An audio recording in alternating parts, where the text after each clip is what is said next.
भगवती मैया सोवल छलखनी सोना के खटोला। भगवती मैया सोवल छलखनी सोना के खटोला। दुर्गा मैया तारा जोरी ठाड़ कते नीन सोल बहिनिया मालिनिया फूलाल ठाड़ कते नीन सोवाल बहिनिया मालिनिया फूलाल ठाड़।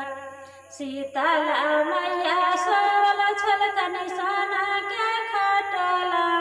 शीतला मैया सोवल छलखनी सोना के खटोला।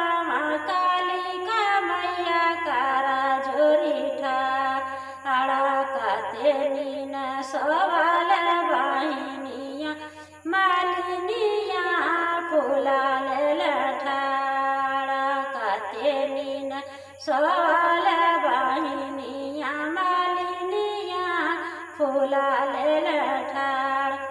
कालिका मैया सोवल छलखनी सोना के खटोला।